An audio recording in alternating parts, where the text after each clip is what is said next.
Hello friends, welcome to our YouTube channel study my way. My name is Mohit. और दोस्तों, आज हमने अपना नेक्स्ट चैप्टर स्टार्ट करना है साइंस की सीरीज़ का, जिसका नाम है थ्रस्ट एंड प्रेशर। दोस्तों, इस चैप्टर की अगर बात करें तो आपके एग्ज़ाम्स में इस चैप्टर से भी अच्छे खासे क्वेश्चन पूछे जाते हैं। तो क्लास को बहुत ही ध्यान से समझने की कोशिश करना। क्लास थोड़ी सी लंबी ज़रूर हो जाएगी क्योंकि ये चैप्टर थोड़ा सा बड़ा है, लेकिन मैं कोशिश करूँगा आज ये एक ही क्लास में ख़त्म कर दूँ।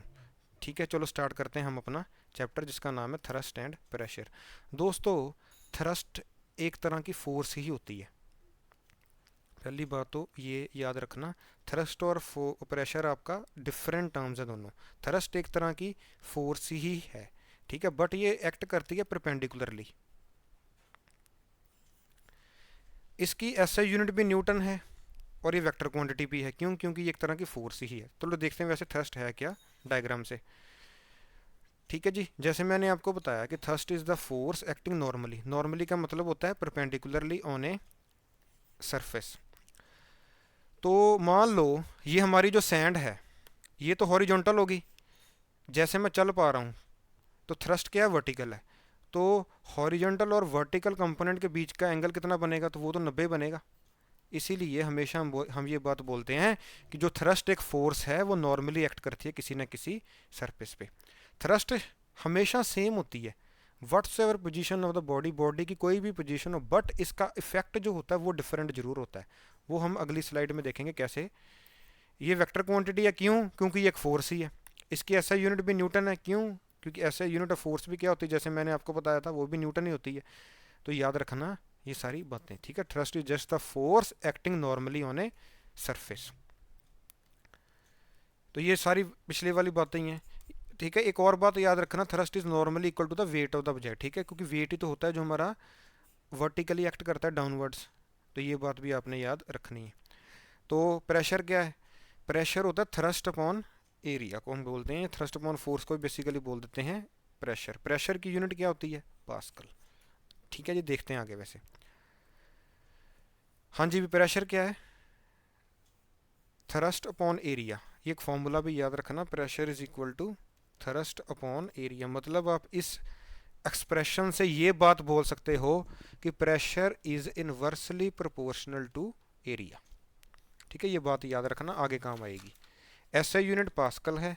ठीक है जी, अगर दूसरी यूनिट निकालनी है थ्रस्ट की, क्या है? न्यूटन। एरिया के मीटर स्क्वायर, तो न्यूटन पर मीटर स्क्वायर भी आप इसकी यूनिट बोल सकते हो। हाँ जी भी, अब ये बात समझते हैं कि जैसे मैंने आपको पहले बताया था कि थ्रस्ट कभी भी पोजीशन ऑफ बॉडी पे डिपेंड नहीं करती है, बट उसका जो इफेक्ट होता है वो डिफरेंट जरूर होता है। ठीक है जी, तो the effect of thrust is less on a large area while it is more on A small area. इसका मतलब क्या? फॉर एग्जाम्पल मान लो ये डायग्राम देखो, एक पर्सन खड़ा है।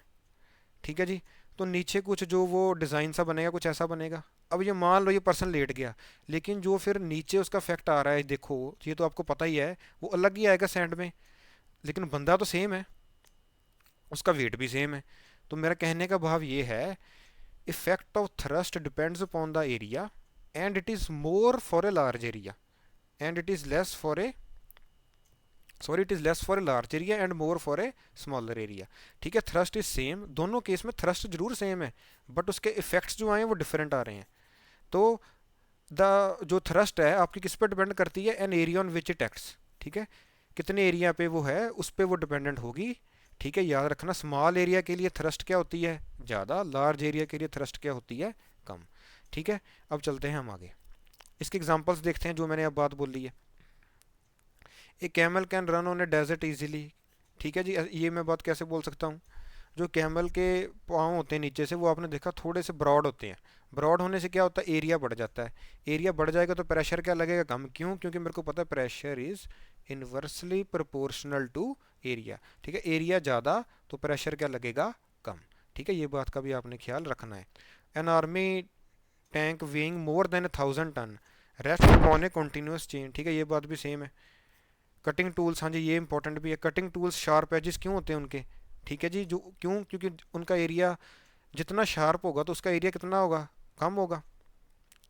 ठीक है जी, जितना कम एरिया होगा तो ऑब्वियस सी बात है प्रेशर ज़्यादा लगेगा। इसीलिए जो कटिंग टूल्स आपके नाइफ वगैरह होते हैं उनका जो शार्प एजेस क्यों होते हैं, ताकि एरिया कम हो जाए और आपका प्रेशर ज़्यादा से ज़्यादा लग सके। चौथा देखो भी स्कूल बैग्स की वाइड स्ट्रैप्स क्यों होती है, ताकि एरिया बढ़ जाए, प्रेशर कम लगे। ठीक है, ये तीसरे वाला पेपर में आता है आपके, याद रखना। As pressure is inversely proportional to area, ठीक है, वही बात है, less the area more the pressure, so the cutting tools have sharp edges. ठीक है, सारी बात वही है जो मैंने अभी बोली है। अब चलते हैं आगे। अब हमने दोस्तों पढ़ना है प्रेशर इन फ्लूइड्स। सबसे पहले फ्लूइड्स होते क्या हैं? The substances which can flow easily are called as fluids. ठीक है, सीधी सी बात है, उसे हम क्या कहते हैं? फ्लूइड्स। अब गैसेज भी फ्लूइड्स हैं, गैसेज भी फ्लो करती हैं, लेकिन उनका जो फ्लो का पाथ है वो बहुत ज़्यादा ही हो जाता है, इसीलिए हम ज़्यादातर लिक्विड्स की बात ही करते हैं फ्लो के अपने पर्पस पे। तो याद रखना भी, जो प्रेशर इन फ्लूइड्स होता है उसका एक्सप्रेशन होता है, वो हम कैसे निकालते हैं? रो जी एच। रो क्या है? Density of the liquid. जी क्या है? Acceleration due to gravity. और एच क्या है? डेप्थ ऑफ द लिक्विड भी ले सकते हो, या उसकी अगर कुछ थोड़ी बहुत हाइट दे रखी है आप उसकी बात भी कर सकते हो। तो ये एक्सप्रेशन भी आपने याद रखना है, how to calculate pressure in a fluids. ठीक है, अब चलते हैं आगे इसमें। हाँ जी, ये डायग्राम देखो। मान लो ये बीकर में मैंने वाटर ले लिया, ठीक है जी। तो मैंने इसमें 3 होल कर दिए, ये वाला, ये सेकंड, ये थर्ड। और आपको पता है स्ट्रॉन्गेस्ट प्रेशर कौन से वाले में आएगा? इस वाले में। क्यों आएगा? तो एक बात याद रखना, ये कंसेप्ट याद रखना, प्रेशर इंक्रीजेज विद डेप्थ। जैसे जैसे डेप्थ बढ़ती रहती है प्रेशर आपका बढ़ता रहता है, इसीलिए जो ये तीसरे वाला है होल, इसमें सबसे ज़्यादा लिक्विड बाहर आएगा सबसे ज़्यादा प्रेशर से। ठीक है, ये कंसेप्ट अब हमने आगे इसके एप्लीकेशन में यूज़ करना है, इसीलिए मैंने ये अलग से आपको बताया है। हाँ जी, अब पढ़ने हमने लॉज ऑफ लिक्विड प्रेशर। याद रखना, inside the liquid pressure increases with the increase in depth from its free surface. ये मैंने अभी आपको पिछली स्लाइड में एक्सप्लेन कर ही दिया। स्टेशनरी लिक्विड में याद रखना, pressure is same at all points in a horizontal plane. ठीक है, वैसे अगर स्टेशनरी लिक्विड हो तो प्रेशर सेम है,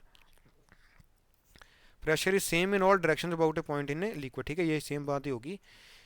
pressure at same depth is different in different liquids. ठीक है, ये तो आपको बात पता ही होगी, मरकरी का अपना एक प्रेशर होगा किसी डेप्थ पे, अल्कोहल का अपना होगा, वाटर का अपना एक है। ये हमारा लॉज कहता है, fourth law of liquid pressure ये बात बोलता है। और liquid seeks its own level. ठीक है, ये बात भी इसी ने बोली है, जो आपका लॉज ऑफ लिक्विड प्रेशर में जो ये 5वां है इसका पॉइंट। ठीक है, ये हल्के से बात रखना, ये पहले वाला तो आपने करके ही जाना है।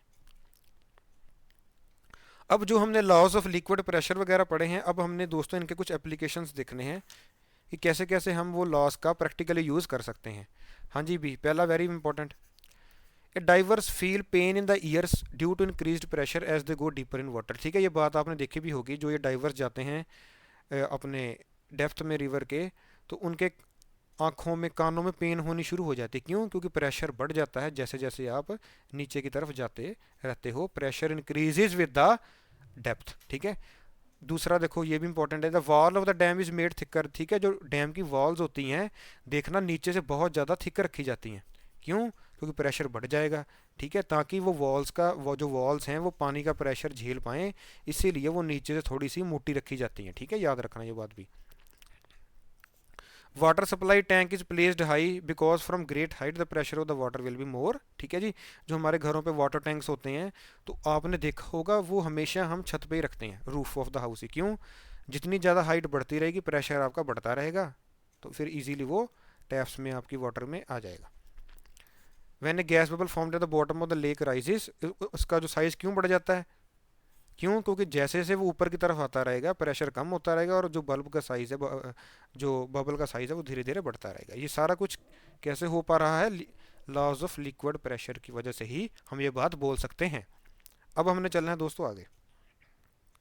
हाँ जी भी, जो पहला लॉ आया, याद रखना इस चैप्टर में स्टूडेंट्स को पास्कल लॉ में, आर्कीमिड्स प्रिंसिपल में,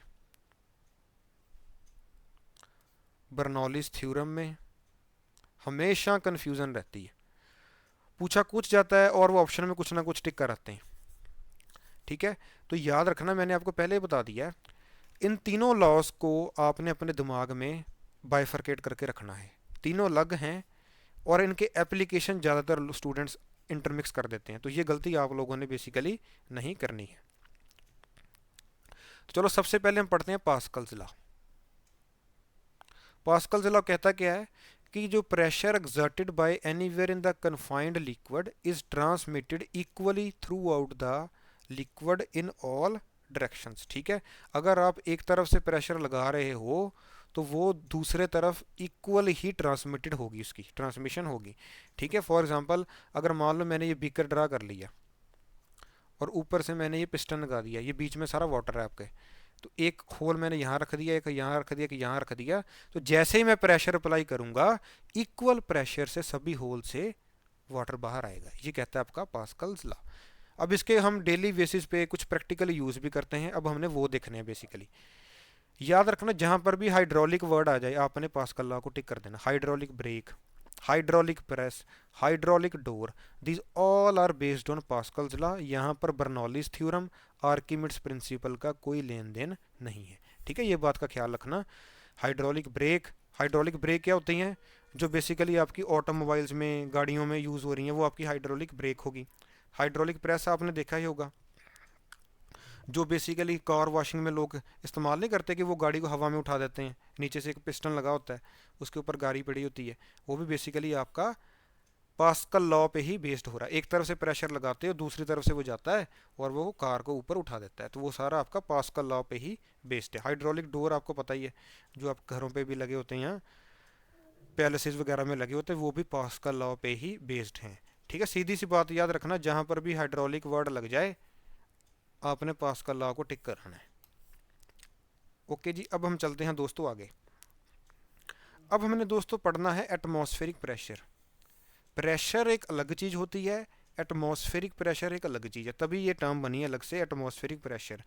तो अगर नाम को ही देखें हम तो क्या बन रहा है? The pressure related to atmosphere, मतलब जो एटमॉस्फेयर की वजह से प्रेशर क्रिएट होता है उसको हम बेसिकली कहते हैं एटमॉस्फेरिक प्रेशर। जो ये डेफिनेशन दे रखी है साइंटिफिक वे में, ये वो मैंने दे रखी है।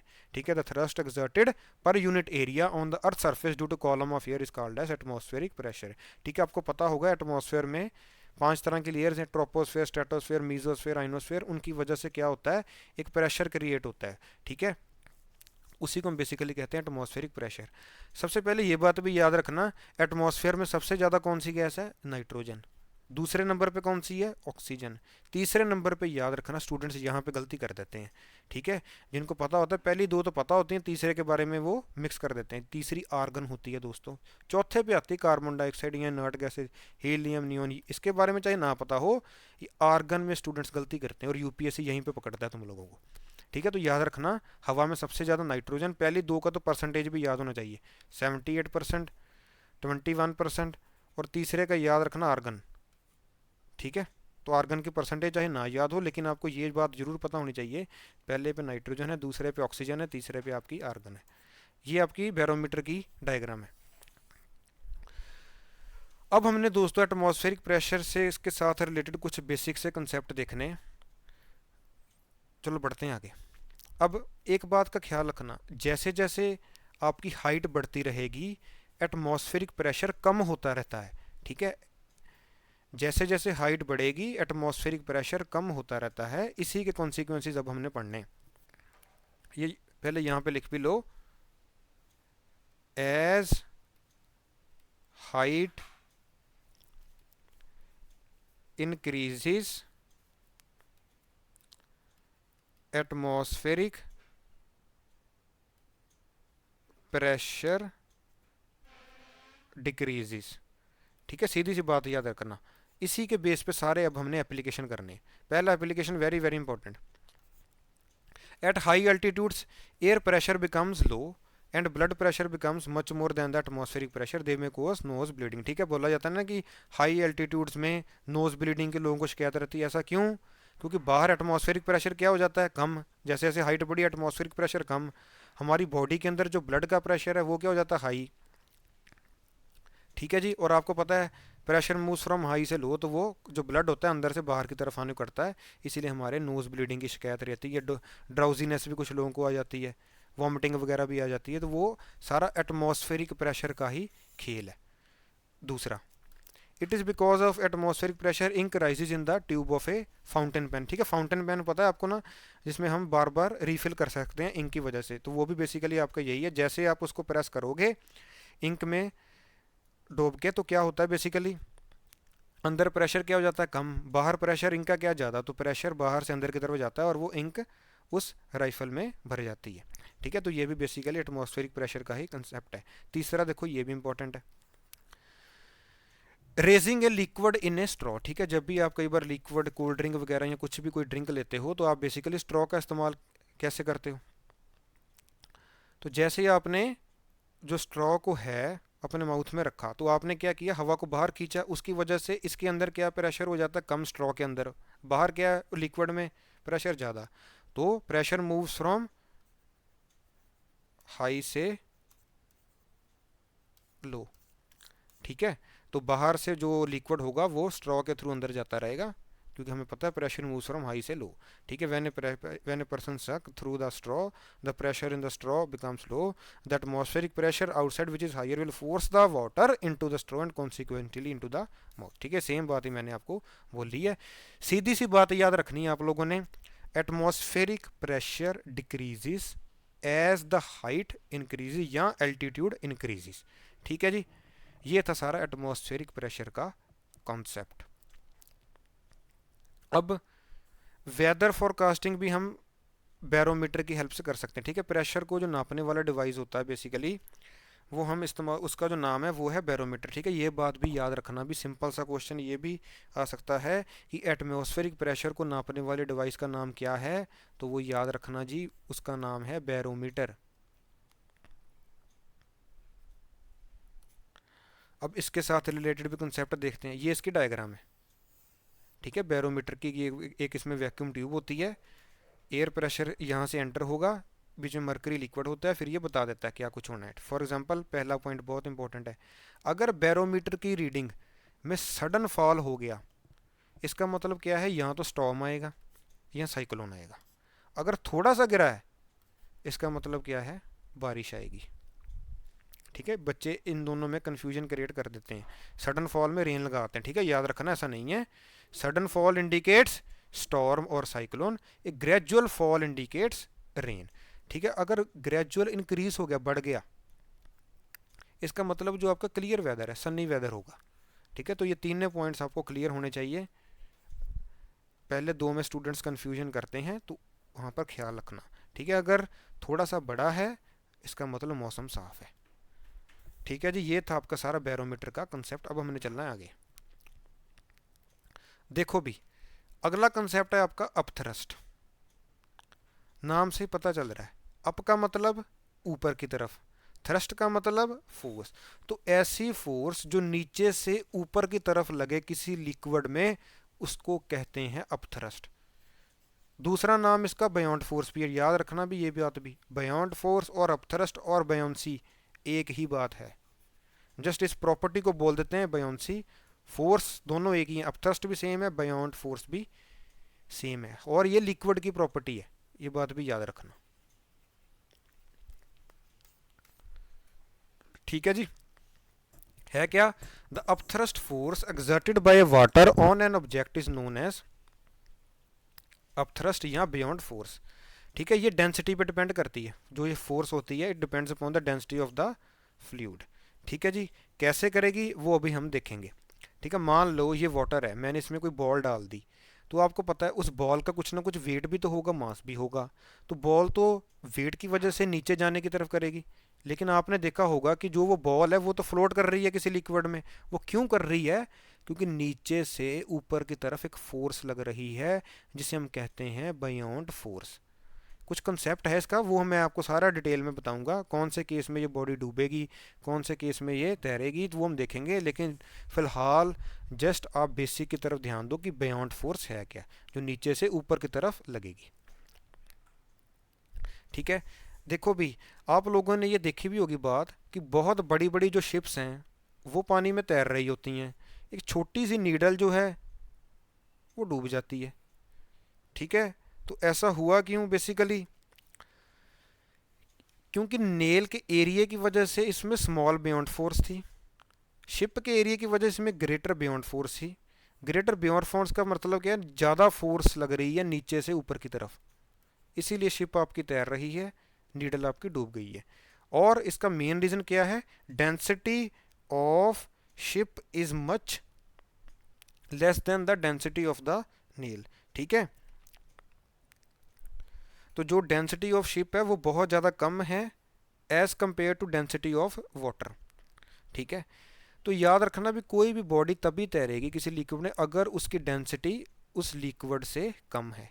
तो नेल की जो डेंसिटी है वो वाटर से बहुत ज़्यादा है, इसीलिए ये नेल डूब गया, शिप आपकी तैर रही है क्योंकि इसकी कम डेंसिटी है as compare to that of water. Density क्या है, मास अपॉन वॉल्यूम, इसके बारे में अब हम पढ़ेंगे। फिलहाल आप यही याद रखना, when A nail is placed on the surface of water it sinks but A ship floats on the surface of water. क्यों, डेंसिटीज की वजह से। The density of ship is less than that of water but the density of nail is more than that of water, इसीलिए nail डूब गया और जो आपकी शिप है तैर रही है। और शिप के केस में ज़्यादा बियॉन्ड फोर्स लग रही है और नेल के केस में कम बियॉन्ड फोर्स लग रही है, इसलिए नेल आपका डूब गया। ठीक है, और फिर से रिपीट करते हैं, कंसेप्ट निकल के क्या आया है, अगर किसी बॉडी ने तैरना है तो उसकी डेंसिटी क्या होनी चाहिए, वाटर से कम होनी चाहिए या बराबर हो। दो केस आएंगे, या बराबर हो या कम हो, अगर ज़्यादा हो गई देन इट विल सिंक। ठीक है, याद रखना ये बात, ये पढ़ेंगे हम, ये लॉज होते हैं फ्लोटेशन के, वो हम पढ़ेंगे डिटेल में।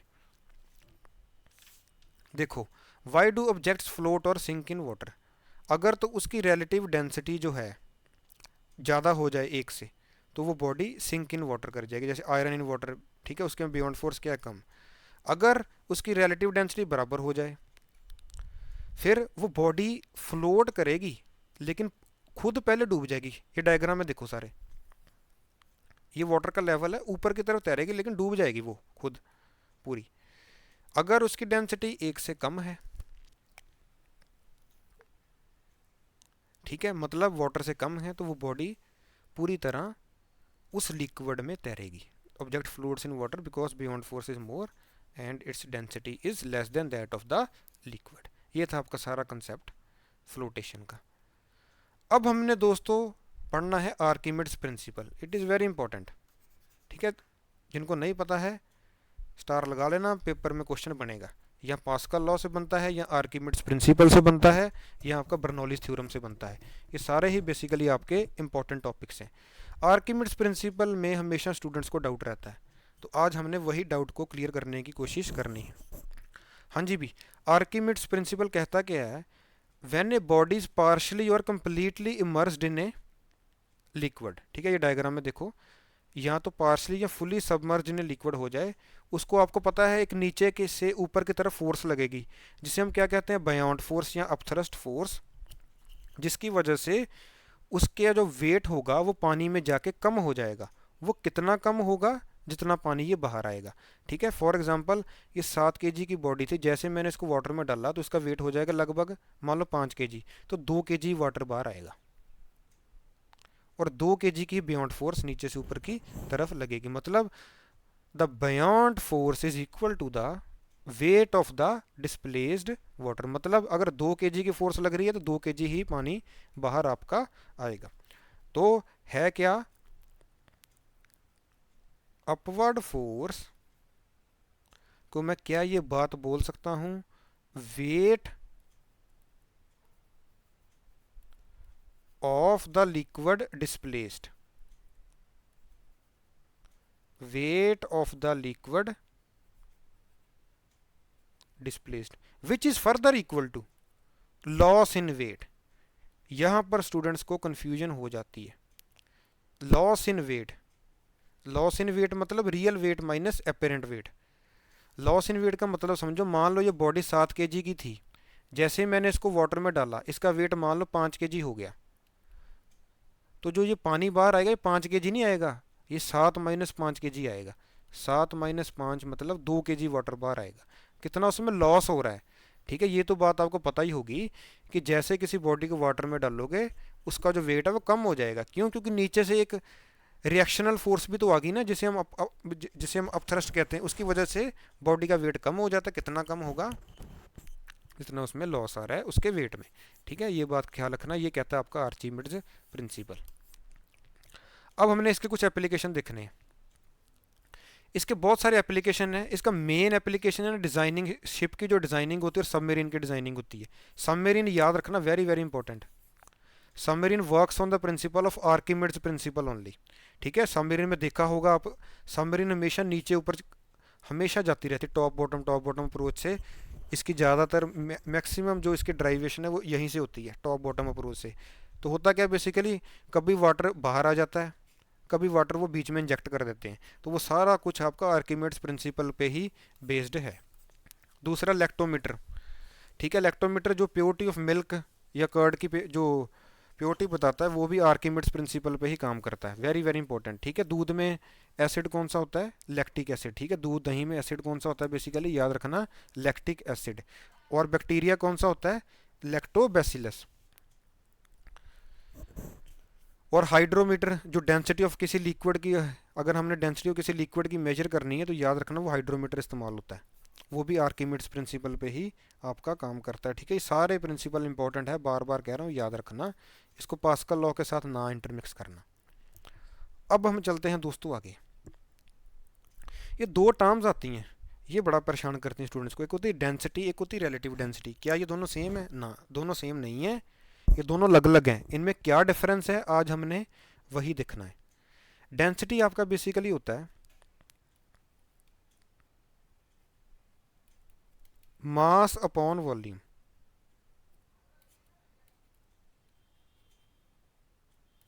और रिलेटिव डेंसिटी क्या? It is just A ratio. जब हम किसी डेंसिटी को डेंसिटी ऑफ वाटर के साथ कंपेयर करें 4 डिग्री सेल्सियस पे, उसके उसको हम बेसिकली कहते हैं रिलेटिव डेंसिटी। इसीलिए इसकी कोई यूनिट नहीं है, इसकी यूनिट है ग्राम पर सेंटीमीटर क्यूब भी बोल सकते हो, नहीं तो किलोग्राम पर मीटर क्यूब भी बोल सकते हो। ठीक है, ये तो एक रेशियो है, इसकी एक परफेक्ट कांस्टेंट क्वांटिटी होती है, वैल्यू होती है, इसीलिए इसकी वैल्यू सेम रहेगी। इसकी वैल्यू डिफर करती रहती है डिपेंडिंग अपॉन द सिस्टम। ठीक है, ये बात का भी ख्याल रखना, पूछ सकता है आपसे क्वेश्चन। तो रिलेटिव डेंसिटी है क्या? या इसको स्पेसिफिक ग्रेविटी भी कहते हैं। तो density of substance upon density of water at 4 degree Celsius. 4 degree Celsius क्यों आ गया? याद रखना, वाटर की जो डेंसिटी है वो मैक्सिमम होती है 4 डिग्री सेल्सियस पे। Maximum density of water at 4 degree Celsius. ठीक है, ये बात का ख्याल रखना।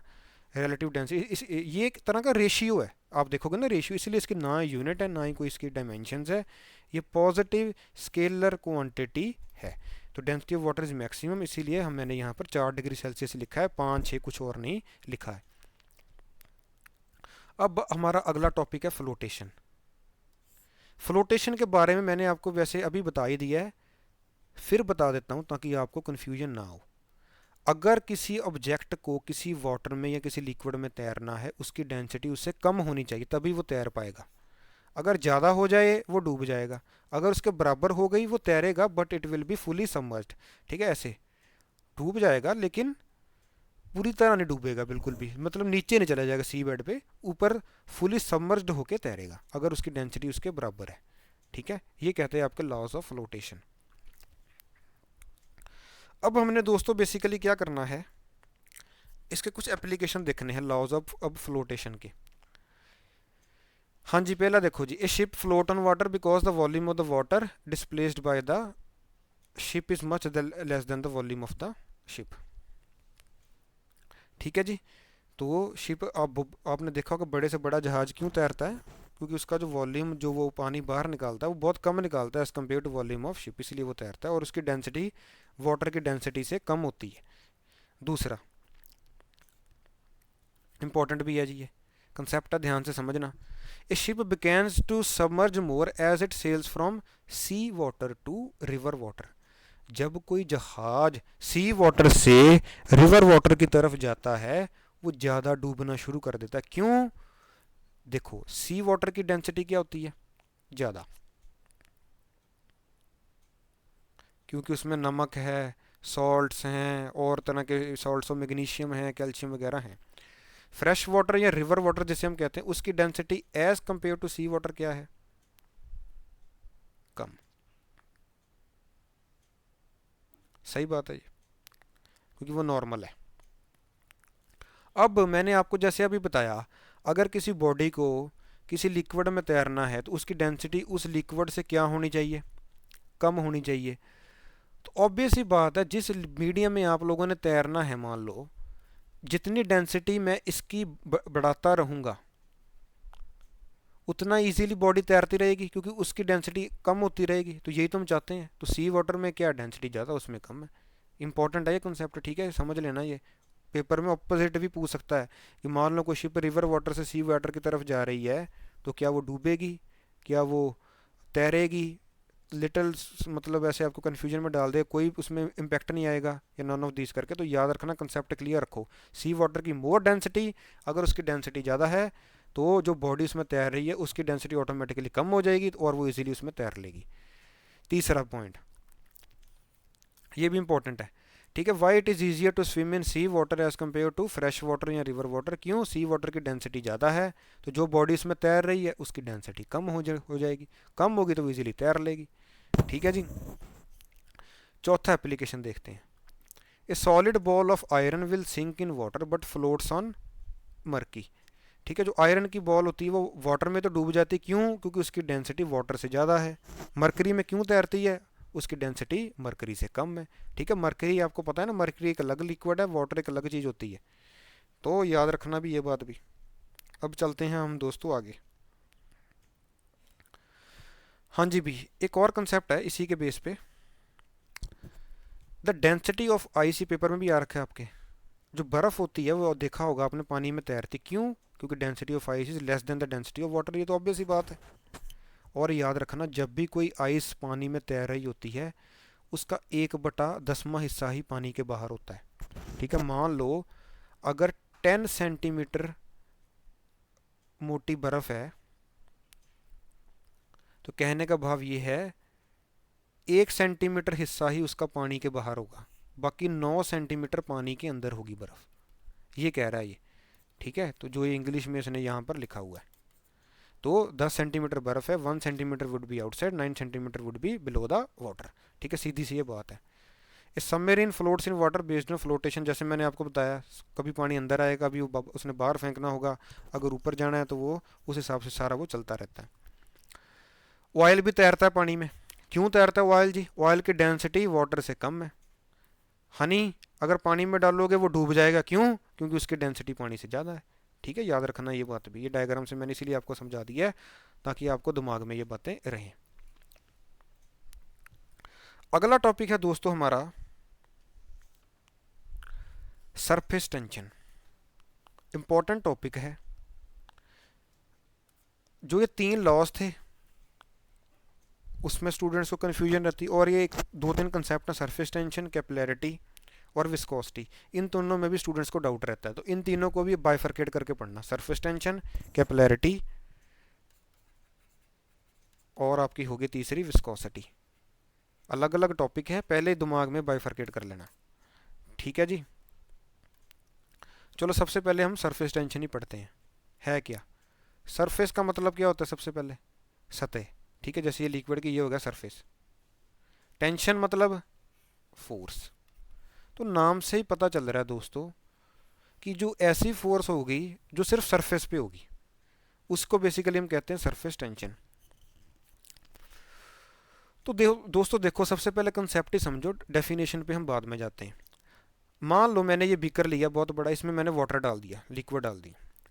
तो वाटर के क्या होते हैं बेसिकली? कुछ मॉलिक्यूल्स कुछ इस तरह के होते हैं, जो ये नीचे वाले मॉलिक्यूल्स हैं इनको चारों तरफ से फोर्स ऑफ अट्रैक्शन मिल रही है।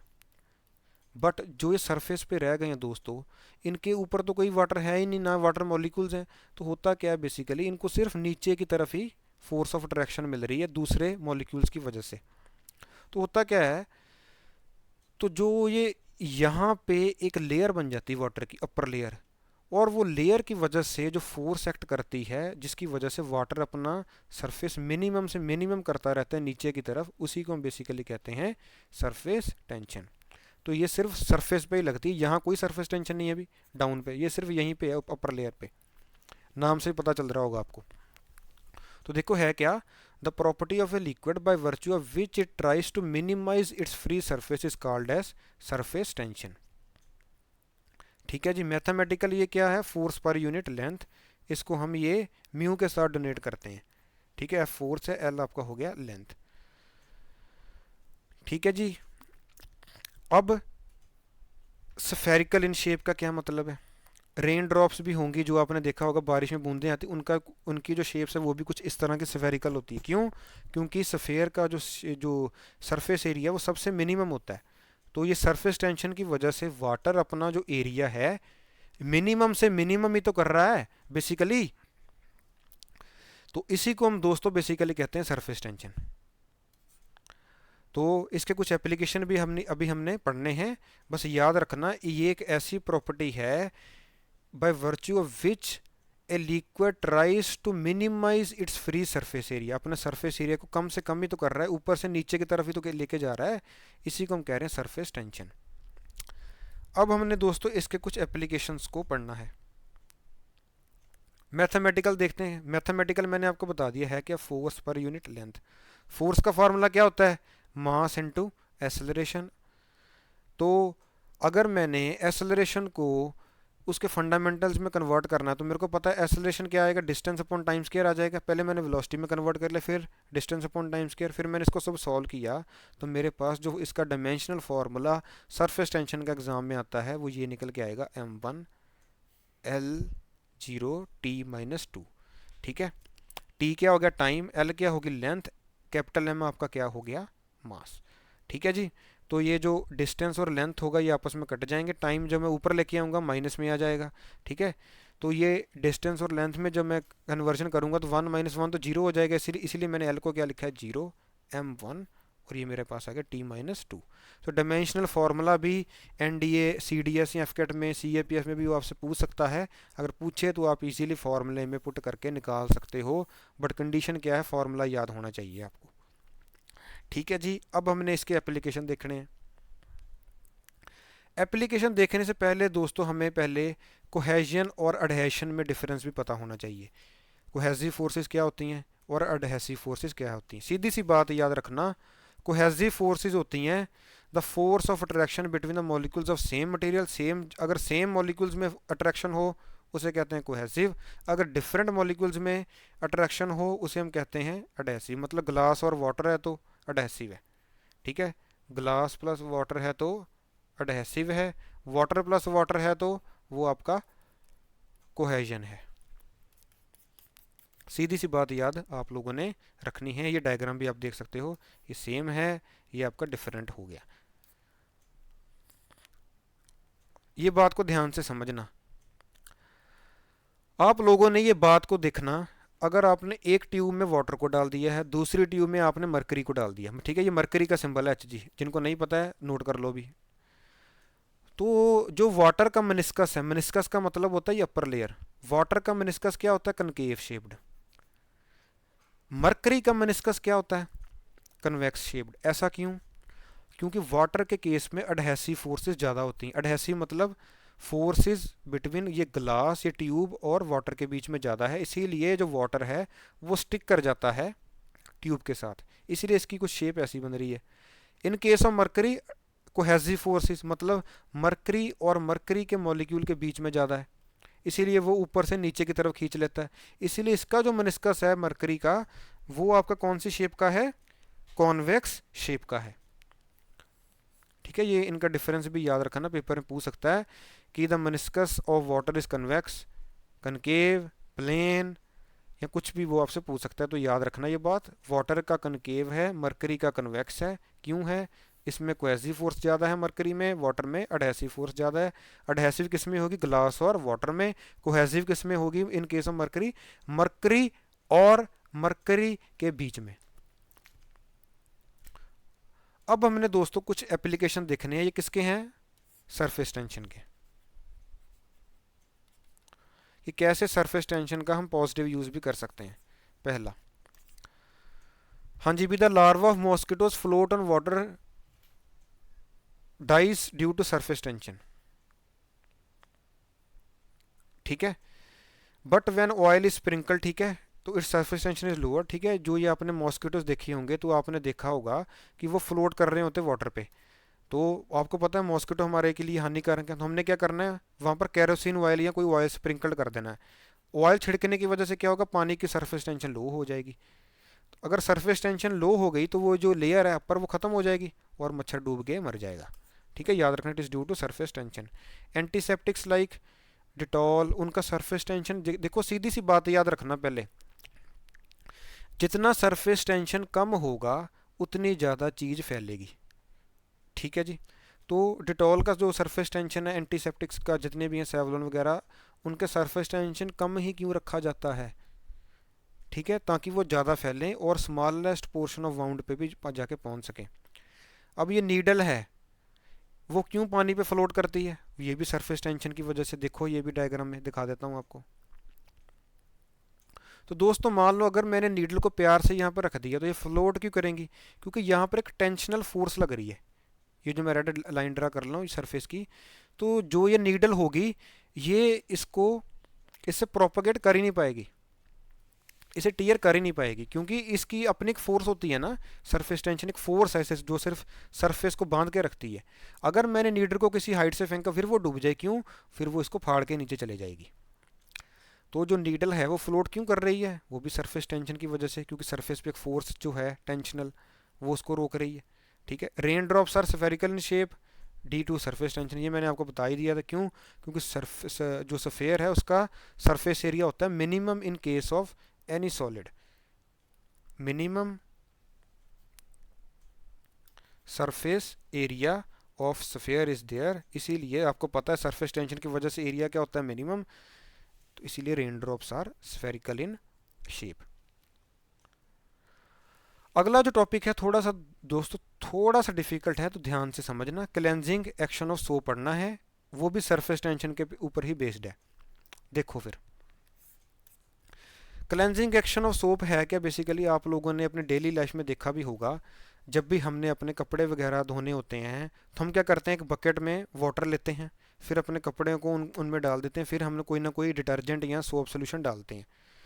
तो वो बेसिकली जो डिटर्जेंट और सोप के बीच में मॉलिक्यूल्स होते हैं वो पानी की सरफेस टेंशन कम कर देते हैं ताकि वो डर्ट तक पहुंच पाएँ। तो बेसिकली अगर आप सिंपल वाटर में कपड़ों को भिगो दोगे तो वो कपड़े आपके कभी साफ़ नहीं होंगे। डिटर्जेंट हम इसीलिए ऐड करते हैं। तो वो सारा फिनोमेना कैसे होता है वो अब हमने समझने की कोशिश करनी है। देखो भी सारे, मान लो ये मैंने बकेट ली, इसमें मैंने ये लिक्विड डाल दिया और ये मेरे पास कोई कपड़ा है और ये इस पर मैंने डर्ट लगा रखी है, कोई दाग लगा हुआ है। तो होगा क्या, जैसे मैं डिटर्जेंट वगैरह या सोप वगैरह डाल दूंगा तो जो सोप के मॉलिक्यूल्स होते हैं वो कुछ इस तरह के होते हैं। ये इसका हेड होता है, ये इसकी टेल होती है। ठीक है, पहले बात तो आप लोगों ने ये याद ही रखनी है। जो इसका हेड होता है उसे हम कहते हैं हाइड्रोफिलिक, जो इसकी टेल होती है उसे हम क्या कहते हैं, हाइड्रोफोबिक। जो हेड होता है ये होता है वाटर लविंग। जो ये टेल होती है ये होती है डर्ट या ऑयल लविंग। मतलब ये ज़्यादा वाटर की तरफ अट्रैक्ट होता है, ये ज़्यादा डर्ट की तरफ अट्रैक्ट होती है। तो ये मान लो बीच में कोई ऑयल ड्रॉपलेट है, तो जो ये आपके सर्फ या डिटर्जेंट के मॉलिक्यूल्स होते हैं अपने आप को कुछ इस तरह की फॉर्म में अरेंज कर लेते हैं। मतलब जो डर्ट की तरफ जाएगी वो उसकी टेल जाएगी, वाटर की तरफ इसका हेड जाएगा। अब इस डायग्राम में आ जाओ, तो ये कुछ ऐसे उस डर्ट पे अटैक करते हैं। अगर आप डायग्राम में देखो तो ये सारे ऐसे ऐसे अटैक करके वो डर्ट पे चिपक जाएंगे, फिर ये उसको ऊपर की तरफ खींच लेंगे और आपकी जो डर्ट है वो अलग होकर पानी के नीचे बैठ जाएगी, कपड़े आपके साफ धुल जाएंगे। तो ये सारा होता है क्लेंजिंग एक्शन ऑफ फोर्स। इसको हम एक और टर्म भी कहते हैं, मिसल फॉर्मेशन भी कहते हैं, याद रखना। जब ये सोप के मॉलिक्यूल्स उस डर्ट के साथ अट्रैक्ट हो जाते हैं, चिपक जाते हैं, उसको हम बेसिकली एक फॉर्मूला होता है उसे हम कहते हैं मिसल फॉर्मेशन। ठीक है, तो ये बात का भी आप लोगों ने बेसिकली दोस्तों ख्याल रखना है।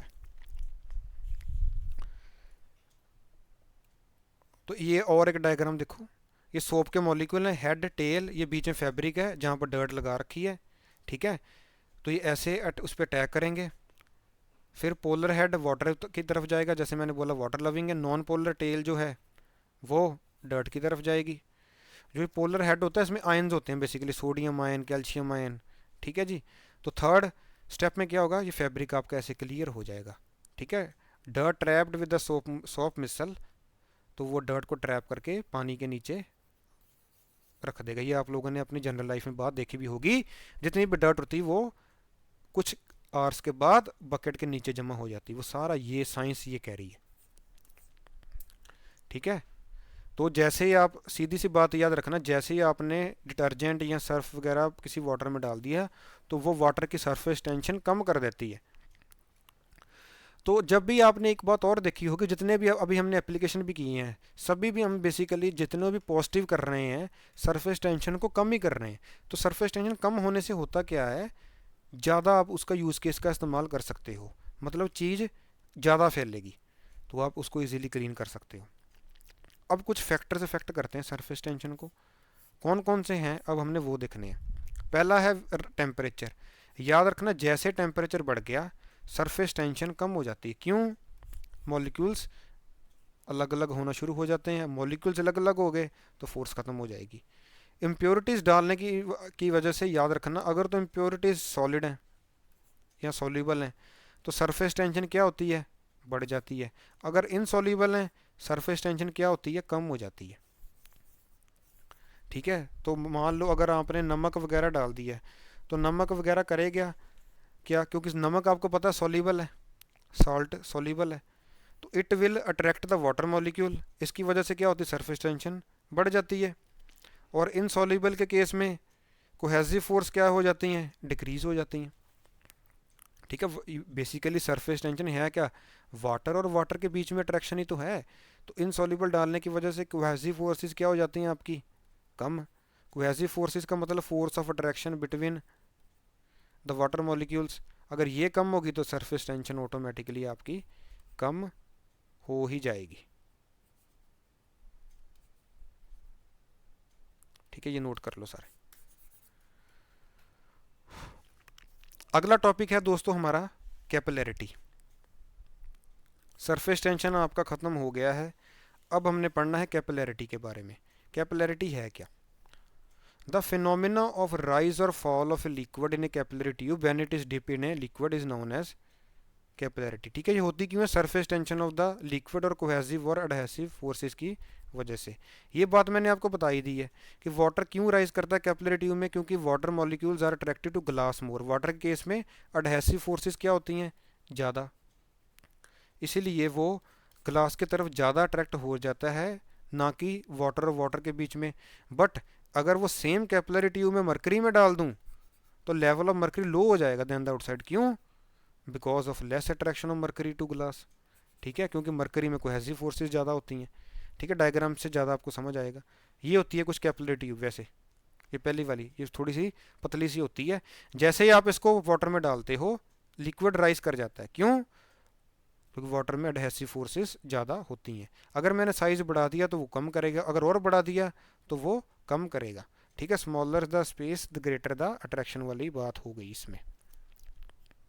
ऐसा क्यों हुआ वैसे, क्योंकि सरफेस टेंशन कम हो गई इन केसों से। इसी में इसका जो हाइट है देखो ध्यान से, धीरे धीरे कम हो रहा है जैसे जैसे मैं इसकी मोटाई ज़्यादा कर रहा हूँ। ठीक है, तो ये है कैपिलरी। इट इज सिंपल भाषा में पानी का ऊपर या नीचे जाना, इसे कहते हैं कैपिलरिटी एक्शन। अब इसके भी दोस्तों कुछ एप्लीकेशन है, सरफेस टेंशन के साथ इसको ना मिक्स करना। पहला क्या है, oil rises in the oil lamps through the wick by capillary tube. ठीक है, घर में आप जोत वगैरह जलाते हो ना, तो जो वो तेल नीचे से ऊपर की तरफ जा रहा है वो क्यों जा रहा है, कैपिलरिटी की वजह से। दूसरा very very important, roots of the plant absorb water from the ground through capillary action. ठीक है, ये बात का भी ख्याल रखना। Ink rises to the blotting paper, वो भी सारा कैपिलरी की वजह, कैपिलरिटी आपके एक्शन की वजह से ही है। ठीक है, अगर आप कॉटन भी किसी लिक्विड में डालते हो तो आपने देखा होगा वो सारे का सारा लिक्विड जो होगा वो कॉटन धीरे धीरे अब्जॉर्ब कर लेगा। क्यों, कैपिलरी एक्शन की वजह से ही वो सारा फिनोमेना आपका हो रहा है। ये भी देख लो, one end of sugar dipped, other end अपने आप ही क्विकली हो जाता है। क्यों? कैपिलरी एक्शन की वजह से ही ये सारा फिनोमेना आपका हो रहा है। तो आपके दो कंसेप्ट हो गए अब, सरफेस टेंशन भी हो गया और आपका कैपिलरिटी भी हो गया। तो अगर कुछ लिखना है मैं आपको कुछ सेकंड देता हूँ, लिख लो।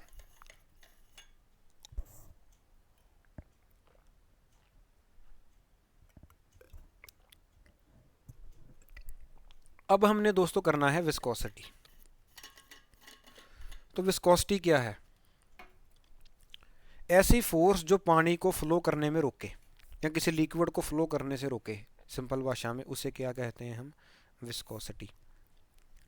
It is just the resistance, resistance का मतलब रोकना, resistance offer to the flow of liquid is called as viscosity. जितना ही ज़्यादा होगा उतना लिक्विड कम फ्लो करेगा। फॉर एग्जांपल, अगर एक तरफ मैंने पानी को फ्लो करवाया, दूसरी तरफ अगर मैंने हनी को फ्लो करवाया, सीधी सी बात है, आप बोलोगे वाटर ज़्यादा फ्लो करेगा। क्यों? क्योंकि वाटर के केस में लो विस्कोसिटी है, honey is more viscous, more thicker than as compare to water, इसीलिए वो कम फ्लो करेगा। है क्या ये? थोड़ा सा और डायग्राम में समझ लेते हैं, अगर थोड़ा सा और डीप में जाऊंगा, ज़्यादा नहीं इसमें लेके जाऊंगा आपको।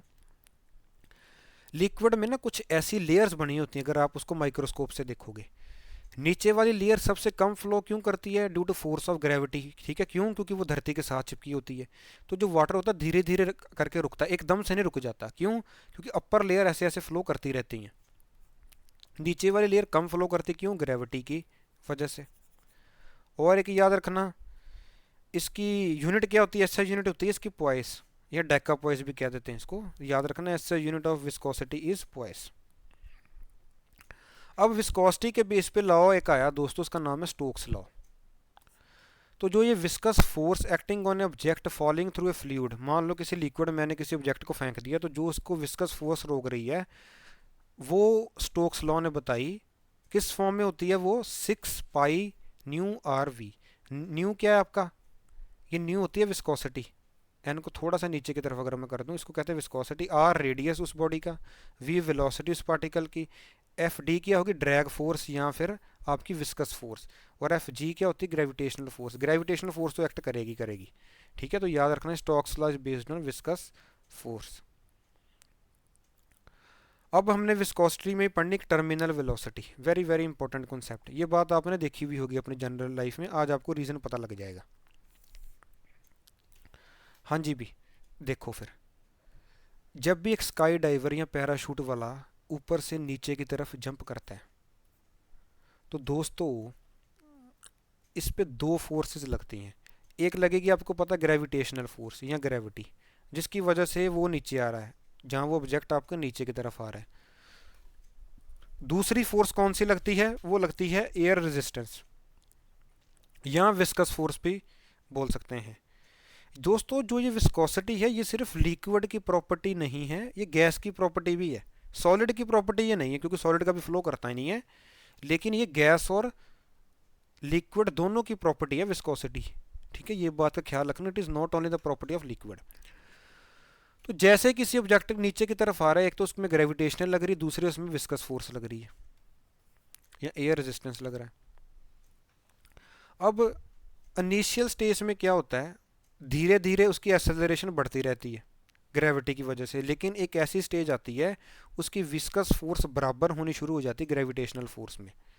ठीक है, विस्कस फोर्स क्या है? जो उसको ऑपोजिट डायरेक्शन में लग रही है। ग्रेविटेशनल फोर्स नीचे की तरफ लग रही है, विस्कस फोर्स उसको रोक रही है ऊपर की तरफ वाली। और जब ग्रेविटेशनल फोर्स, एक स्टेज अपने आप आ जाती है जब ग्रेविटेशनल फोर्स आपकी विस्कस फोर्स के बराबर हो जाए, मतलब ग्रेविटेशनल फोर्स आपकी एयर रेजिस्टेंस या विस्कस फोर्स के बराबर हो जाए, तो बॉडी एक्सेलरेट होना बंद हो जाती है और वो कांस्टेंट वेलोसिटी के साथ नीचे आना शुरू हो जाती है। इसी कांस्टेंट वेलोसिटी को हम क्या कहते हैं? Terminal velocity. और जितनी बॉडी हैवी होगी उतनी ज़्यादा इसकी टर्मिनल वेलोसिटी होगी। ठीक है, फॉर एग्जांपल क्या है? स्काई डाइवर्स, ये आपने देखा भी होगा, वो ब्यूटीफुल पैटर्न बना देते हैं अपने अपने हाथ पकड़ के। कैसे? लेकिन उनको जब वो जंप करते हैं, वो तो डिफरेंट टाइम्स में जंप कर रहे हैं, कोई पहले कर रहा है, कोई बाद में कर रहा है, किसी का वेट ज़्यादा है, किसी का वेट कम है, लेकिन एक टाइम ऐसे आता है उन चारों की हाइट बराबर हो जाती है, लेकिन फिर वो अलग अलग हो जाते हैं, वो बेसिकली अपने टर्मिनल वेलोसिटी को ही दोस्तों चेंज करते रहते हैं। ठीक है, अपनी पोजीशन जब उन्होंने ज़्यादा तेज़ी से जाना होता है, आप देखोगे वो थोड़े से अपनी बॉडी को अपर की मतलब अपर ले जाते हैं, उसके क्या हो जाता है, टर्मिनल वेलोसिटी एकदम से कट जाती है। जब उन्होंने अपनी बॉडी को स्टेबल करना होता है, वो अपनी बॉडी को क्या करते हैं, हॉरिजॉन्टली सीधा कर लेते हैं। मैं डायग्राम से आपको दिखाता हूँ। देखो, ये स्काई डाइवर ने छाल मारी, अब वो नीचे की तरफ आ रहा है, नीचे की तरफ ग्रेविटी की वजह से आ रहा है, और ऊपर से ऊपर की तरफ फोर्स लग रही है, वो ड्रैग फोर्स या एयर रेजिस्टेंस या विस्कस फोर्स होगी। तो अब जैसे ही इसने नीचे और तेजी से आना होगा, ये अपनी बॉडी को टिल्ट कर लेगा कुछ इस तरह से। बट इसको पता है इसके और पार्टनर भी ऊपर से आ रहे हैं, अगर इसने टिल्ट ही करा रखा फिर तो जल्दी पहुंच जाएगा, तो ये क्या करेगा, अपनी बॉडी को सीधा कर लेगा कुछ इस तरह से। अब इसकी वेलोसिटी क्या हो जाएगी, रुक जाएगी या कांस्टेंट हो जाएगी, बाकी अपनी बॉडी को ऐसे कर लेंगे टिल्ट, उनकी वेलोसिटी बढ़ती रहेगी एक्सेलरेशन की वजह से। जब वो भी इनके बराबर आ जाएंगे, वो भी अपनी बॉडी को ऐसे कर लेते हैं, ताकि इन सभी के वो भी जितने भी मेंबर्स हैं स्काई डाइवर्स के, उन सभी की टर्मिनल वेलोसिटी बराबर हो जाए। ठीक है, terminal velocity drag is equal to drag force is equal to force due to gravity, फिर वो पैटर्न्स बना लेते हैं। ये सब सारा कंसेप्ट आपका टर्मिनल वेलोसिटी का, ठीक है, याद रखना है सारा कंसेप्ट। अब हमने दोस्तों करनी है बर्नौली थ्योरम, लास्ट टॉपिक होगा इस चैप्टर का। अगर आपको वीडियो ज़्यादा लंबी लगे तो आप आधी आधी करके भी देख सकते हो, ठीक है, लेकिन मेरी कोशिश ये रहती है मैं आपको एक ही वीडियो में प्रोवाइड कर दूँ। ठीक है जी, वैसे ये चैप्टर 2 से 3 दिनों में हम ख़त्म करवाते हैं। दोस्तों फ्लो दो तरह के होते हैं, एक होता है आपका लैमिनर फ्लो, जिसको हम स्ट्रीमलाइन फ्लो भी कहते हैं, इसका दूसरा नाम स्ट्रीमलाइन फ्लो भी है, मैंने यहाँ पर लिखा भी होगा, शायद नहीं लिखा है तो मैं लिख भी देता हूँ। एक होता है स्ट्रीमलाइन फ्लो, ठीक है, ये लिखा भी हुआ है। दूसरा होता है आपका टर्बुलेंट फ्लो। स्ट्रीमलाइन क्या है, होता है जब आपकी पानी की लेयर्स जो हैं वो बिल्कुल पैरेलल जा रही हों, शांत है वाटर, उसको कहते हैं स्ट्रीमलाइन फ्लो। अगर बीच में अड़चन सी आ गई, जैसे ये आ गई, इसको कहते हैं टर्बुलेंट फ्लो। ठीक है जी, तो मोशन मतलब डिसऑर्डर सा वाटर फ्लो कर रहा है, उसको हम कहते हैं टर्बुलेंट। अगर वो पैरेलल शांत सा जा रहा है, एक ही समान उसकी वेलोसिटी है, उसको हम कहते हैं लैमिनर या स्ट्रीमलाइन फ्लो। मैं आपको डायग्राम भी दिखाता हूँ, इसकी ज़्यादा समझ आ जाएगा। ये डायग्राम देखो भी, जो ये वाटर है ये ब्रिज से पीछे आ रहा था, ये सारा स्ट्रीमलाइन है, देखो एक ही तरह की velocity her particles of liquid की। लेकिन जैसे ही यहाँ से क्रॉस किया, ये देखो हड़दंग सा मच गया, ठीक है, अनऑर्डर्ड सा वेलोसिटी होगी सारी सभी वाटर मॉलिक्यूल्स की, इसको हम क्या कहते हैं, टर्बुलेंट फ्लो। ठीक है, ये होगा टर्बुलेंट, ये होगा आपका लेमिनर। अगर एक ही जैसे जब लिक्विड ऐसे फ्लो कर रहा है कि उसके लिक्विड के सभी पार्टिकल की सेम वेलोसिटी है सेम पॉइंट में, उसको स्ट्रीमलाइन। अगर अनऑर्डर्ड है तो वो टर्बुलेंट। ठीक है, अब हम चलते हैं आगे। लास्ट टॉपिक है हमारा बर्नौलीज थ्योरम। ठीक है, कैपिलैरिटी भी हो गया, सरफेस टेंशन भी हो गया, अब हमने करना है बर्नौलीज थ्योरम। ध्यान देना भी, जब भी लिक्विड या कोई फ्लूइड एक जगह से दूसरी जगह फ्लो करता है विदाउट एनी फ्रिक्शन, ठीक है, मैंने air resistance, frictional forces, gravitational forces को नेग्लिजिबल मान लिया, the sum of kinetic energy, potential energy plus pressure energy remains constant, ये कहता है आपका बर्नौलीज थ्योरम। दूसरा concept very very important, pressure in a fluid decreases with increase velocity, मतलब अगर वेलोसिटी ज़्यादा है प्रेशर कम हो जाएगा, याद रखना, मोर वेलोसिटी लेस प्रेशर। ठीक है, ये इसका मैंने मैथमेटिकल बना दिया बर्नौलीज का। Pressure energy P, kinetic energy half rho v square M की जगह रो आ जाएगा, क्योंकि पता लिक्विड है तो एम कन्वर्ट हो गया डेंसिटी में। पोटेंशियल एनर्जी क्या होता है, एम जी एच, ठीक है, मास की जगह फिर रो आ जाएगा, rho g H is equal to constant. ठीक है, याद रखना ये बात है, ये इसकी होगी डेफिनेशन बर्नौली थ्योरम की। अब हमने दोस्तों इसके भी कुछ एप्लीकेशन देखने हैं जो आपको पेपर्स में पूछे जाते हैं।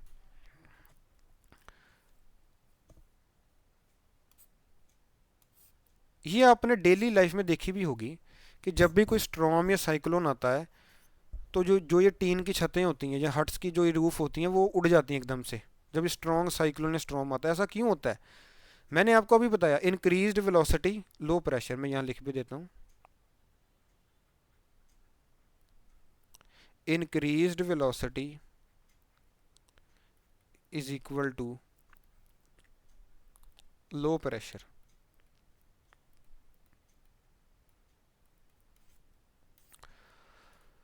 तो होगा क्या, जैसे विंड, आपको पता है विंड की वेलोसिटी की होती है बहुत ज़्यादा जब स्टॉर्म वगैरह आता है, तो छत के ऊपर ना प्रेशर क्रिएट हो जाएगा, क्या, कम, लो प्रेशर करने हो जाएगा क्रिएट। छत के नीचे क्या होगा, प्रेशर हाई, तो प्रेशर मूव फ्रॉम हाई से लो, तो नीचे से ऊपर की तरफ छत की तरफ लगेगा, जिसकी वजह से छत आपकी उड़ जाएगी। दूसरा वेंचोरीमीटर, ठीक है, ये प्रेशर नापने का होता है डिवाइस, ये भी इसी पे ही, बर्नौलीज थ्योरम पे ही काम करता है, याद रखना। और very very important third, the wings of the aeroplane are so designed, ठीक है, जो एरोप्लेन की लैंडिंग या टेक ऑफ होता है वो भी बर्नौलीज थ्योरम की वजह से ही है। ऐसा क्यों, जो एरोप्लेन के विंग्स होते हैं उनके ऊपर थोड़े से टिल्टेड क्यों होते हैं, उनकी पोजीशन चेंज होती रहती है, अगर आपने प्लेन में ट्रैवल किया तो देखना, तो जो उसके वो जो विंग्स हैं वो ऊपर नीचे होते रहते हैं डिपेंडिंग अपॉन द सिचुएशन। ऐसा क्यों, जब उसने टेक ऑफ करना होता है ऊपर वेलोसिटी वेलोसिटी क्या हो जाती है, ज़्यादा, ज़्यादा वेलोसिटी की वजह से प्रेशर क्या हो जाएगा, कम, तो प्रेशर मूव फ्रॉम हाई से लो, तो नीचे से ऊपर की तरफ उसको प्रेशर लगेगा और जो प्लेन है आपका हवा में टेक ऑफ अपना कर जाएगा। ठीक है, वो सारा कुछ कैसे हो रहा है, ये सारा बर्नौलीज थ्योरम के बेस पे ही हो रहा है, ये डायग्राम में देखो। ठीक है, मान लो ये उसका कोई विंग है, एरोफिल होता है, विंग हो गया उसका। ठीक है, तो हवा ज़्यादा तेज़ जाती है उसके ऊपर से, लो प्रेशर क्रिएट हो गया, नीचे हवा स्लो जा रही है क्योंकि उसकी मैंने विंग को कोई कुछ ऐसे थोड़ा सा ऊपर की तरफ टिल्ट कर दिया है, हाई प्रेशर हो गया, फिर नीचे से ऊपर की तरफ जर्क लगेगा प्लेन को और एरोप्लेन आपका भाई साहब हवा में उड़ जाएगा। तो ये मैंने लिखा भी हुआ है, the difference between the pressure at the top and the underside, या लो हो गया, ठीक है, low side of the wing causes a net upward force called lift which helps the plane to take off. ठीक है, याद रखना aeroplane का कंसेप्ट वेरी वेरी इंपॉर्टेंट, बार बार कह रहा हूँ, तभी मैंने ये आपको डायग्राम में भी दिखाया, it is based on Bernoulli's theorem.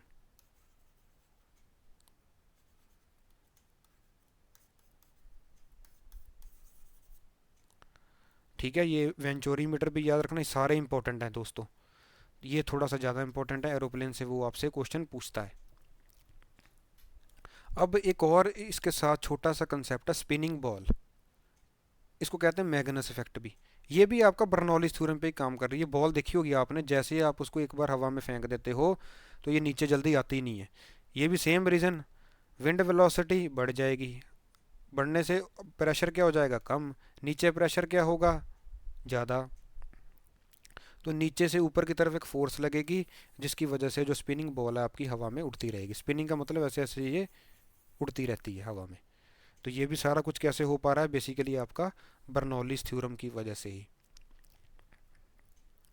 अब लास्ट एक अलग सा छोटा सा टॉपिक है, वैसे ये लोग अलग से कराते हैं, मैं आपको इसी के साथ करा दूंगा, इलास्टिसिटी एंड प्लास्टिसिटी। इससे भी एक आधा क्वेश्चन एक दो बार बना हुआ है, तो क्या पता आपको ही ना आ जाए, तो इसीलिए मैं आपको ये छोटा सा टॉपिक जल्दी से करवा देता हूँ। हाँ जी भी, इलास्टिसिटी और प्लास्टिसिटी में डिफरेंस क्या है, सबसे पहले तो हमने यही देखना है। इलास्टिक का मतलब क्या होता है, अगर कोई बॉडी को मैंने स्ट्रेच किया और वो दोबारा अपनी शेप में आ जाए उसको हम क्या कहते हैं, इलास्टिसिटी। प्लास्टिसिटी का मतलब अगर वो दोबारा अपनी शेप में ना आए उसको हम कहते हैं प्लास्टिसिटी। मतलब अपनी, मान लो मैंने किसी बॉडी को स्ट्रेच किया और उसकी शेप में परमानेंट चेंज आ गया है, उसको हम कहते हैं प्लास्टिसिटी, अगर ना आए तो उसको कहते हैं इलास्टिसिटी। ठीक है, डेफिनेशन मैंने यहाँ लिखी हुई है, पढ़ लेना इंग्लिश में। अब हुक्स लॉ को समझने से पहले हमें स्ट्रेस और स्ट्रेन के बारे में पता होना चाहिए। तो जब मैंने किसी बॉडी को स्ट्रेच किया तो जो किसी फोर्स के साथ ही मतलब करा होगा उसको हम कहते हैं स्ट्रेस। ठीक है, जब बॉडी वापस आएगी, रिस्टोरिंग फोर्स या डिफोरिंग फोर्स पर यूनिट एरिया को हम क्या कहते हैं, स्ट्रेस। अब उसकी वजह से जो किसी ऑब्जेक्ट की शेप में चेंजेस आए हैं, शेप या साइज में, उसको हम क्या कहते हैं, स्ट्रेन। इसको हम ओमेगा के साथ डोनेट करते हैं, इसको सिग्मा के साथ डोनेट करते हैं, ये सिग्मा है, ये ओमेगा है। इसका फॉर्मूला क्या है, डेल्टा एल अपॉन एल, मतलब पहले उसकी लंबाई कितनी थी, अब उसमें चेंज कितना आया, तो वो, इसकी कोई यूनिट नहीं होती, ये तो रेशियो हो गया, इसकी यूनिट होती है जी, वो क्या, न्यूटन पर मीटर स्क्वायर। क्यों, क्योंकि ये फोर्स अपॉन एरिया के बराबर ही तो है सिग्मा, स्ट्रेस आपका फोर्स अपॉन एरिया के बराबर ही तो है, तो फोर्स की यूनिट क्या है, न्यूटन। अगर ये ना भी समझ आए, इनकी जस्ट डेफिनेशन समझ लेना काफ़ी है आपके लिए, ज़्यादा मत्था नहीं मारना। क्वेश्चन जो आता है को आपको दोस्तों पेपर में, वो ये तो जस्ट आपको मैंने कंसेप्ट थोड़ी सी डेफिनेशंस के बारे में समझाना था। क्वेश्चन आता है हुक्स लॉ से, पहले बता रहा हूँ आपको। हाँ जी, भी हुक्स लॉ क्या कहता है? Stress is directly proportional to strain. ठीक है, तो ये कांस्टेंट ऑफ प्रोपोर्शनैलिटी को हटाने के लिए मैंने यहाँ पर एक young modulus of elasticity constant का प्रयोग किया, जिसको मैंने कैपिटल ई के साथ डोनेट किया है। तो ये मेरे पास फॉर्मूला बना, E is equal to sigma upon omega, मतलब स्ट्रेस अपॉन स्ट्रेन। यहाँ पर मैं लिख भी देता हूँ, मतलब stress is directly proportional to strain. जो ग्राफ बनेगा वो सीधा स्ट्रेट लाइन ग्राफ बनेगा। सॉरी, इरिटेट ही होगी लाइन। ठीक है, ये ग्राफ जो बनेगा वो सीधा स्ट्रेट लाइन बनेगा। यहाँ स्ट्रेस रख लोगे, यहाँ आप स्ट्रेन रख लोगे। ये स्ट्रेन क्या हो गया आपका इलास्टिक रीजन, स्ट्रेस क्या होगा जो आपने फोर्स लगाई है। तो ये बिल्कुल स्ट्रेट लाइन बनेगा, जो ये हुक्स लॉ कहता है। क्यों? Stress is directly proportional to strain. E को लेके ज़्यादा कन्फ्यूजन में नहीं आना, E is just a constant. इसको हम यंग्स मॉडल ऑफ इलास्टिसिटी भी कह देते हैं। ये 3 तरह के होते हैं, वो भी मैं जस्ट आपको ऊपर ऊपर से बता दूंगा। एनडीए वगैरह में आ रखा है क्वेश्चन, ज़्यादा डीप में नहीं आएगा। जस्ट आपको हुक्स लॉ की डेफिनेशन पता होनी चाहिए, जो C D S C A P F वाले, दैट्स इट। एनडीए वाले थोड़ा सा डीप में कर जाना ये। हाँ जी, ई क्या है? मॉडुलस ऑफ इलास्टिसिटी कहते हैं। स्ट्रेस अपॉन स्ट्रेन, ये मैंने आपको बता दिया। ये 3 तरह के होता है मॉडुलस ऑफ इलास्टिसिटी। एक होता है यंग्स मॉडल ऑफ इलास्टिसिटी, एक होता है बल्क्स मॉडल ऑफ इलास्टिसिटी, एक होता है आपका मॉडुलस ऑफ रिजिडिटी। यंग क्या होता है? Normal stress upon longitudinal strain. Longitudinal का मतलब क्या? लेंथ। बल्क क्या है? Normal stress upon volumetric strain. ठीक है, अगर आप लंबाई के साथ कंपेयर कर रहे हो तो यंग लेना है। अगर वॉल्यूम, ठीक है, ये एम आएगा, एन नहीं है यहाँ। अगर वॉल्यूम के साथ कंपेयर कर रहे हो तो बल्क आ जाएगा। अगर टेंजेंशियल स्ट्रेस अपॉन, टेंजेंट मतलब परपेंडिकुलर, के साथ कंपेयर कर रहे हो तो आपका मॉडुलस ऑफ रिजिडिटी आ जाएगा। जस्ट 3 है, नाम देख लेना, फॉर्मूले अगर पूछे तो कर लेना, अगर ना आपको ज़्यादा लगे थोड़ा सा कॉम्प्लिकेटेड, इसको छोड़ देना। ठीक है, जस्ट ये डेफिनेशन आपको पता होनी चाहिए, बाकी अगर कर लो तो और बढ़िया है। तो दोस्तों ये था आपका चैप्टर थ्रस्ट एंड प्रेशर। इतना कर लेना, गारंटी देता हूँ काफ़ी है। इसमें से ही पेपर में क्वेश्चन आएगा, कम करके जाना, लेकिन जितना किया है आपको पेपर में याद होना चाहिए। बार बार एक ही लाइन कहता रहता हूँ मैं, less material is equal to more revision is equal to success. सीधी सी बात है, ये फंडा एक फॉर्मूला याद रख लो। अगर ये फॉर्मूला नहीं आप अपनाओगे तो नहीं पेपर कभी क्लियर होना। ठीक है, तो आज के लिए इतना ही। अगली क्लास में हम चैप्टर स्टार्ट करेंगे थर्मोडायनेमिक्स, या हीट भी उसको कहते हैं। जितना आपको प्रीवियस मैंने कराया है उसकी रिवीजन करते रहना। कोई डाउट आए तो इस नंबर पे आप फ़ोन भी कर सकते हो। ठीक है, तो मैं आपके सारे डाउट वहाँ पे क्लियर कर दूँगा। ठीक है, चैनल अच्छा लगा हो तो सब्सक्राइब कर लेना। थैंक यू, मिलते हैं अगली क्लास में।